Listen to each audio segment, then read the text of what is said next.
Praise the Lord. இந்த கால வேளையிலும் மறுபடியும் உங்களை சந்திப்பதில் மிக்க மகிழ்ச்சி அடைகிறேன். இந்த நாளிலும் நாம் ஒரு வேதவசனத்தை தியானிப்போம். 119 சங்கீதம் 72வது வசனம். சங்கீதம் 119 72. அநேகமாயிரம் பொன் வெள்ளியை பார்க்கலும் நீர் விளம்பின வேதமே எனக்கு நலம். சங்கீதக்காரன் சொல்கிறார், அநேகமாயிரம் பொன் வெள்ளியை பார்க்கலும் நீர் விளம்பின வேதம் எனக்கு நலமாய் காணப்படுகிறது. அநேகருக்கு அநேக பொருட்கள் மேலே அநேக காரியங்கள் அவளுக்கு நலமாக தெரியும். சிலருக்கு அவருடைய தொழில், அவருடைய வேலை நலமானது. இந்த வேலை இருக்கிறதுனால நான் இவ்வளோ சம்பாதிக்கிறேன், இவ்வளவு நல்ல நிலையில் இருக்கிறேன் என்று சொல்லுவார்கள். சிலர் சொல்வார்கள், என்னுடைய ஆஸ்தி, என்னுடைய ஐஸ்வர்யம், என்னுடைய சம்பத்து, என்னுடைய வாகனம், அப்படி தங்களுக்கு எது பிரியமாய் காணப்படுகிறதோ அதை நலம் என்று சொல்லுவார்கள். ஆனால் சங்கீதக்காரனுடைய வாழ்க்கையில் இவை எல்லாவற்றையும் பார்க்கலும் இதை சொல்லுகிறாரே, அநேகம் ஆயிரம் பொன் வெள்ளியை பார்க்கலும், பொன்னை பார்க்கலும் வெள்ளியை பார்க்கலும் வேதம்தான் எனக்கு நலமாய் காணப்படுகிறது என்று அவர் சொல்லுகிறார். பிரியமானவர்களே, ஏன் சங்கீதக்காரன் வேதத்தை அவ்வளோ முக்கியப்படுத்துகிறார்? அவருடைய வாழ்க்கையில் வேத வசனத்தின் மூலமாக அநேக நன்மைகளை அவர் பெற்றுக்கொண்டார். அநேக ஆசீர்வாதங்கள் அவருடைய வாழ்க்கையில் வந்தது. ஆகையினாலே இந்த உலகத்தில் உள்ள எல்லாவற்றையும் காட்டிலும் ஆண்டவரை, ஆண்டவருடைய வார்த்தைகளை, ஆண்டவருக்கு அடுத்த காரியங்களை தாவீது மேன்மைப்படுத்துகிறார். அல்லது அந்த சங்கீதக்காரன் 119 சங்கீதத்தை பாடின இந்த சங்கீதக்காரன் அதை மேன்மைப்படுத்துகிறார். அநேகருடைய வாழ்க்கையில் அநேக காரியங்களை அவள் முக்கியப்படுத்தினாலும் வேதத்தை அநேகர் முக்கியப்படுத்துவதில்லை. அது ஒரு பழமையான புத்தகம் என்று சொல்லி சிலர் ஓரமாக ஒதுக்கி வைத்து விடுகிறார்கள். ஆனால் வேதத்தில் அநேக பரிசுத்தவான்கள் வேதத்தை முக்கியப்படுத்தினார்கள். எஸ்ரா என்று சொல்லக்கூடியதான ஒரு தேவ மனிதன், ஒரு ஆசாரியன், எஸ்ரா 7:10 வாசிக்கும்போது நியாயப்பிரமாண வார்த்தைகளை வாசிக்கவும் அதை கடைபிடிக்கவும் தன்னுடைய இருதயத்தை பக்குவப்படுத்தினார் என்று வேதத்தில் வாசிக்கிறோம். அதை வாசிக்கவும் அதன்படி செய்யவும் தன்னுடைய இருதயத்தை வேத வசனத்தின் மேலே பக்குவப்படுத்தினார் என்று சொல்லப்பட்டிருக்கிறது. அப்படி வேத வசனத்தை வாசித்து அதன்படி வாழ இருதயத்தை பக்குவப்படுத்தினாலே என்ன மேன்மை இருக்கிறது என்று சொன்னால், இந்த வேத வசனம் மிகுந்த மன மகிழ்ச்சியை தருகிறது. 119 சங்கீதத்தில் 165 வசனம் வாசிக்கிறோம், உங்களுடைய வேதம் எனக்கு மன மகிழ்ச்சி, வேதத்தை நேசிக்கிறவர்களுக்கு மிகுந்த மன மகிழ்ச்சி என்று வாசிக்கிறோம். 119 சங்கீதம் 92 வசனத்தில் வாசிக்கும்போது, உங்களுடைய வேத வசனம், உங்களுடைய வேதம் எனக்கு மன மகிழ்ச்சியாக இராவிட்டால் இந்த துக்கத்திலே அழிந்து போயிருப்பேன் என்று சொல்லுகிறார். முதலாவது வேத வசனம் மகிழ்ச்சியை கொடுக்கிறது. அநேகருடைய வாழ்க்கையில் சந்தோஷத்துக்காக ஏதோ தீமையான காரியங்களை செய்கிறார்கள். அந்த காரியங்களை செய்தாலும் வாழ்க்கையில் சந்தோஷம் இல்லை, அமைதி இல்லை, நிம்மதி இல்லை. சந்தோஷத்துக்காக பெரிய பெரிய காரியங்களை மனுஷன் யோசிக்கிறான், செய்கிறான். ஆனால் அவைகளில் எந்த ஒரு பிரயோஜனம் இல்லாமல் துக்கப்படுகிறதை காண்கிறோம். ஆனால் இந்த சங்கீதக்காரன் சொல்லுகிறாரு, உங்களுடைய வேத வசனம், உங்களுடைய வேதம் என் துக்கத்தில் மன மகிழ்ச்சி கொடுக்காவிட்டால் துக்கத்தில் அழிந்து போயிருப்பேன். என்னுடைய வாழ்க்கையில் ஏதோ ஒரு பெரிய துக்கம் வந்தது. துக்கத்தில் இந்த வேத வசனம், வேதம் அவருக்கு மன மகிழ்ச்சியை கொடுத்தது. பிரியமானவர்களே, உங்களுடைய வாழ்க்கையில் நீங்கள் துக்கப்படுவீர்களானா, துக்கமான சூழ்நிலை வருமானா, கொஞ்ச நேரம் வேத வசனத்தை வாசிக்கும்போது உள்ளத்தில் ஒரு பேரானந்தம், ஒரு மகிழ்ச்சி, ஒரு சந்தோஷம் வருவதை உங்களால் பார்க்க முடியும். இந்த வாழ்க்கையில் அமைதி தேவைப்படும் போது அருகில் ஒரு வேதாகமத்தை எடுத்து சில அதிகாரங்களை, சில பக்கங்களை நீங்கள் வாசிப்பீர்களானா இந்த வாழ்க்கையில் மன அமைதி உண்டாகிறது, சந்தோஷம் உண்டாகிறது, மகிழ்ச்சி உண்டாகிறது, துக்கம் மாறுகிறது. வேதவசனம் துக்கத்தை ஆற்றக்கூடியதான வல்லமை மிக்கதாய் காணப்படுகிறது. அதனாலே இந்த வேத வசனம் சங்கீதக்காரர் சொல்கிறாரு, என்னுடைய துக்கத்திலே உங்களுடைய வசனம் எனக்கு ஆறுதலை தந்தது என்று. இன்னும் இந்த சங்கீதத்தில் வாசிக்கும்போது 119ஆம் சங்கீதத்தில் கூட வாசிக்கிறோம், உடைய வேதத்தை நேசிக்கிறவர்களுக்கு மிகுந்த சமாதானம் உண்டு. சமாதானத்தை இந்த வேத வசனம் கொடுக்கிறது. சமாதானம் இல்லாமல் எத்தனையோ காரியங்களை செய்கிறார்கள். சிலர் தற்கொலை பண்ணி கொள்ளுகிறார்கள். ஆனால் சங்கீதக்காரன் தன்னுடைய அனுபவத்தில் சொல்லுகிறாரு, உடைய வேதத்தை நேசிக்கிறவர்களுக்கு மிகுந்த சமாதானம் உண்டு. நம்ம சமாதானத்தை கொடுக்கிறது ஆண்டவருடைய வார்த்தை.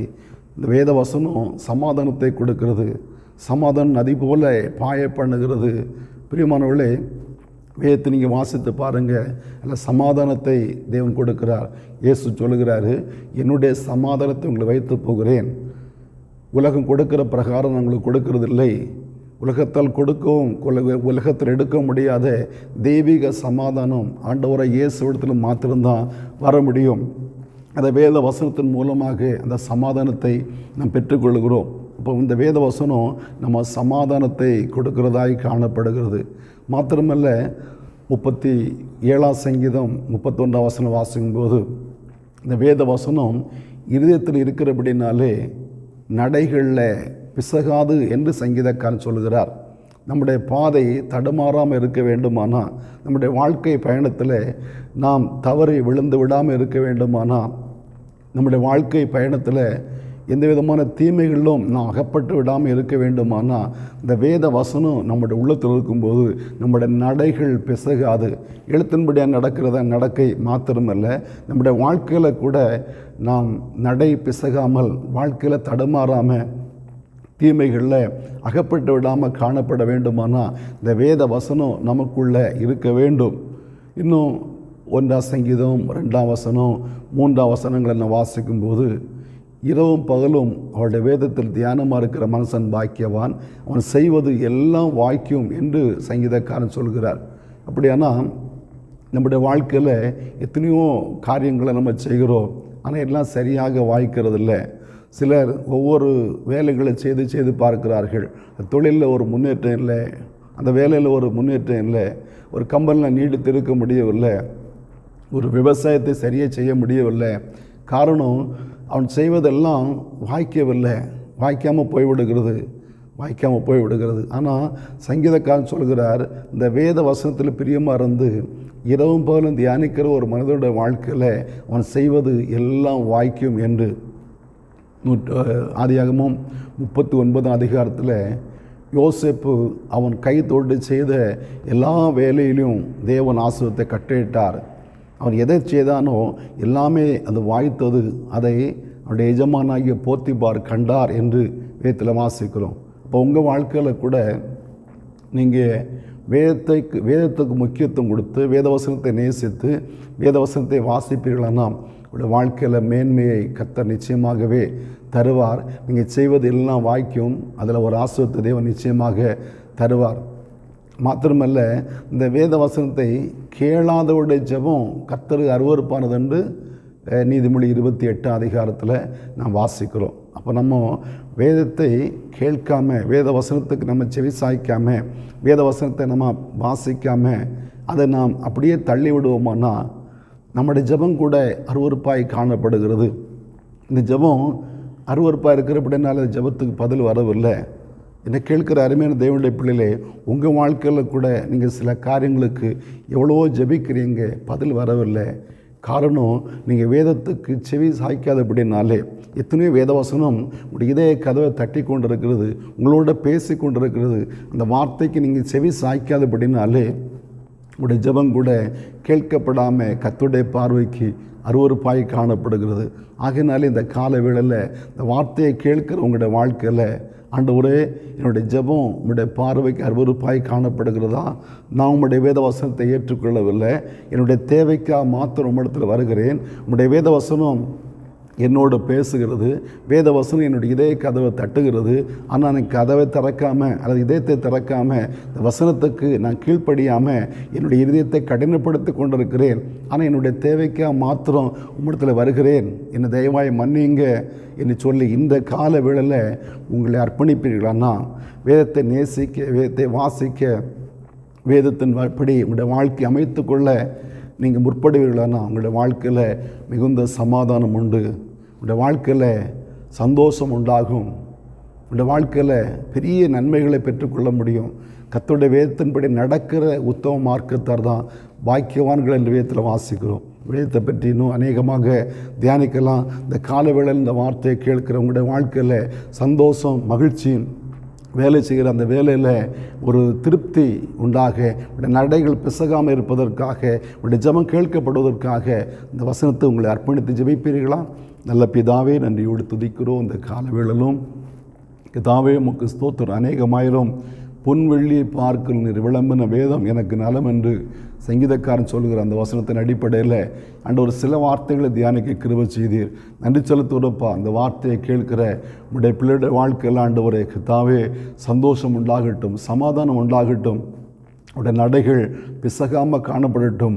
அவர்களுக்கு தாவே உமக்கு ஸ்தோத்திரம். செய்கிற வேலைகளை ஆஸ்வதிப்பீராக. அவருடைய ஜெபம் கேட்கப்படுவதாக. ஒரு விதமான கிரியை தேவன் நம்முடைய பிள்ளையுடைய வாழ்க்கையில் நடப்பிக்க போகிறப்படி நன்றியோடு துதிக்கிறோம். அப்பாவுடைய கரங்களை அர்ப்பணிக்கிறோம் இயேசு மூலம் பிதாவே. ஆமேன், ஆமேன். ஆண்டவர் நம்மை ஆஸ்வதிப்பாராக.